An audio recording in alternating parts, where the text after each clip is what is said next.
क्या 2019 के लोकसभा चुनाव से पहले भारत की राजनीति में बड़ा बदलाव आने वाला है? क्या कुछ राज्यों की ताकत बढ़ेगी और कुछ राज्यों का प्रभाव कम होगा? चलिए जानते हैं परिसीमन के बारे में। नमस्कार दोस्तों, भारत दुनिया का सबसे बड़ा लोकतंत्र है। लोकतंत्र की ताकत है जनता का सही प्रतिनिधित्व। जब जनसंख्या बदलती है तो क्या प्रतिनिधित्व भी बदलना चाहिए? इसी सवाल का जवाब है परिसीमन। परिसीमन का मतलब है निर्वाचन क्षेत्रों की सीमाओं का पुनर्निर्धारण। अगर किसी क्षेत्र की जनसंख्या बढ़ जाती है और दूसरे की कम रहती है तो सीमाएं बदली जाती हैं ताकि प्रतिनिधित्व बराबर हो।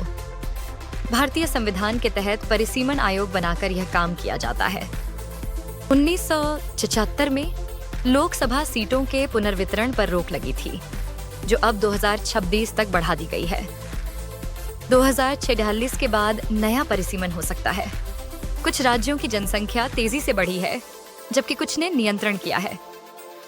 अगर केवल जनसंख्या आधार बनेगा तो संसद में राज्यों का प्रतिनिधित्व बदल सकता है। उत्तर प्रदेश, बिहार, मध्य प्रदेश और राजस्थान को सीटें बढ़ने का फायदा मिल सकता है।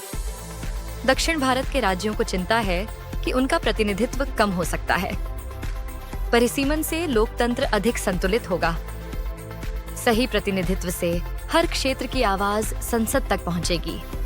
साथ ही विकास और जनसंख्या नियंत्रण को भी ध्यान में रखना जरूरी है। परिसीमन भारत के लोकतांत्रिक भविष्य से जुड़ा है और 2019 के चुनावों में इसका बड़ा असर होगा। क्या परिसीमन केवल जनसंख्या पर होना चाहिए या अन्य कारक भी महत्वपूर्ण हैं?